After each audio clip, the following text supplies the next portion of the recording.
ደከም ብላችኋል። ምሳል ተበላም እንደምን ዋላችሁ? በዚህ ነው በዚያ ላይ አሁን በልህ የተነሳን አማራዎች ስለሆን አተነፋፈሳችንም አነጋገራችንም በልህ የተሞላበት ነው መሆን ያለበት ብዬ ነው። እንግዲህ በጣም ራቅ ካለ አካባቢም የመጣችሁ እንዳላችሁ እናውቃለን። ባለፈውም በዚህ በ010 አካባቢ ተገናኘን ሰዎች አለን። አሁን የመጣችሁትን በጣም ከልብ እናመሰግናለን። እዚህ ያመጣን ሁላችንም ያገናኘን የተሰባሰብንበት አንድ ትልቅ የሆነ አጀንዳ አለን ማለት ነው።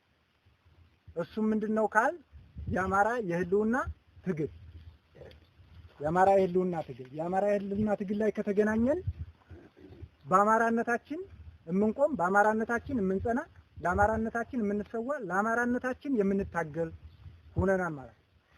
ባለፈው እንደተነጋገርነው ፋኖ ማለት የአማራ ህዝብ ማለት ነው። የአማራ ህዝብ ማለት ፋኖ ማለት ነው አይደል? ነው አይደል? ተስማማነው። ስለዚህ ፋኖ ማለት ደግሞ ልክ ባለፈው ባነሳችሁት አይነት መንደር ለመንደር እየዞረ ቤተሰቡን፣ ወገኑን፣ አካባቢውን የሚረብሽ ሳይሆን አካባቢውን፣ ወገኑን፣ ቤተሰቡን፣ ህዝቡን የሚጠብቅ በነፃ ለነፃነት የሚሰዋ ማለት ነው። በነፃ ለነፃነት ስንል የመንግስት ፔሮል ላይ የሚከፈላቸውን ሆዳሞች ሳይሆን ደም እየተከፈለለት ያለውን የአማራን ትግል ሊያስቀጥል ቆርጦ የወጣ ፋኖ ማለት ነው እንጂ ሌላ ይሄ ከገንዘብና ከሌላ እንትን የሚታይ አይደለም። ስለዚህ የኛ የሚከፈልልን ገንዘብ ሳይሆን ፔሮል ላይ የምንፈርምበት ሳይሆን ህይወት የተከፈለለት ትግል ነው ማለት ነው። ህይወት የሚከፈልለት የህልውና ትግል ነው የምናስቀጥለው። ስለዚህ ክፍያው ከገንዘብ በላይ ነው። ብዙ ወንድሞች ወድቀዋል።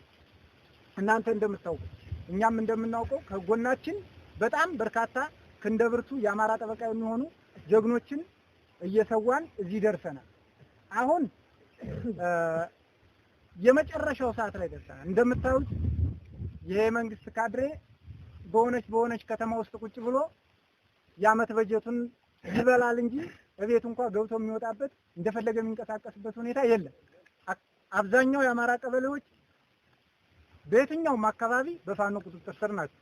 አብዛኛዎቹ ወረዳዎች በፋኖ ቁጥጥር ስር ናቸው። ስለዚህ የቀረን ምንድነው ካል ይሄንን ኃይል ወደ አንድ ሰብሰብ አድርጎ ዞኖቹን ስሚዝ ከዛ በኋላ ወደሚሄድበት ይሄዳል ማለት ነው። የምንይዘውንም እንይዘዋለን እጃችን ላይ ስለሚያ የትም ስለማይደረስ ማለት ነው። ስለዚህ ይሄን ለማድረግ ጸንተን መቆም አለብን። አሁን እናንተ እዚህ ድረስ መጣችኋል። ግን እዚህ ወረዳ ውስጥ እዚህ 14 ቀበሌ ወር 15 ቀበሌ 14 ቀበሌ አካባቢ ነው ዳውንት ወረዳ ያለው ታጣቂ የግል ታጣቂ ይሄ ብቻ ነው አይደለም። ስለዚህ ስላላደለ ሁሉም መውጣት አለበት። ለምንድን ነው ወደ ኋላ የሚቀረው? አማራ አይደለም እሱ? እሺ ማይችል ከሆነ ለሚችል ሰው ለምን ትጥቁን አይሰጥም? መሳሪያ የምንገዛው ለክፉ ቀን ራሳችን መጠበቂያ ነው አይደል? በግላችን ሲሆን ቤታችን ላይ ጥቃት እንዳይደርስ፣ ወገናችን ላይ ጥቃት እንዳይደርስ፣ ራሳችን ላይ ጥቃት እንዳይደርስ የምንጠብቅበት ነው። እና ደግሞ መሳሪያ ለአማራ ህዝብ ባህል ስለሆነ ያን ባህል ከአባቶቻችን ወረስነው ስለሆነ እሱን ማስጠበቂያ ነው የያዝነው ይሄን መሳሪያ። አሁን ከዚህ የበለጠ አደጋ መቼ ነው የሚጋረጥልን ለአማራ ህዝብ? በዚህ ጊዜ ያልተጠቀምነውን መሳሪያ መቼ ነው የምንጠቀመው? አሁን እኮ እናንተ መጀመሪያ ስንገዛው በግል ደረጃ እጎዳለሁ እና ራሴ ልጠብቅ በብዬ አሁን እኮ እንደ ህዝብ እየተጎዳ ህፃና የለም፣ ሽማግሌ የለም፣ ነጋዴ የለም፣ የተማረ የለም፣ ገበሬ የለም። ሁሉም አማራ በመሆኑ ብቻ ጥቃት እየደረሰበት። ስለዚህ ለዚህ አማራ ህዝብ የማይሆን መሳሪያ ምን ያደርግላል? ምንም የሚሰራው ነገር የለም። ድግር አይሆን ቀንበር አይሆን። ነገማ የሚኖረው ወንድምህ ነው። ነገማ የሚኖረው ወገንህ ነው። አጠገብ የሚኖረው ነገ ነፃ ስንወጣማ ሁላችንም መሳሪያ አንፈልግ። ስለዚህ ይህንን መሳሪያ ደብቀው ያስቀሩ ወይም ያልመጡ ሰዎችን እናንተ ምከሯቸው። እንነጋገር፣ በአንድ ላይ እንደራጅ። ገጠመኝ ልንገራችሁ። በዋርላ አካባቢ በጁንታው ጊዜ ዝመት ተብሎ የተሰበሰበ ሚኒሻ ነበርና አንዱ ሊቀመንበር ሚስቱን ልብስሽን አውልቀሽ መንገድ ላይ ተንከባለይ፣ በቃ እሱ ከሄደ እኔ ህይወት የለኝም ብለሽ መንገድ ላይ ተንከባለይ አለ። በተላከችው መሰረት መኪና መጥቶ ተጭኖ ሲሄድ መንገድ ላይ ወጣችና ተንከባለለች ሚስት። በቃ እንዲህ እያለች እሱን ከምንወስድ ተብሎ ሰውየው ወደ ቤቱ ምን ሲያደርግ ነው የሞተው? ዘመቻ የሄደውን ሰውዬ ሚስት ገባ እዚህ መንደር ለመንደር ማለት ነው። ወንድ በሌለበት ወንድ ልጅ ነበረው፣ በትርኩ ሽጉጥ ገላገለው።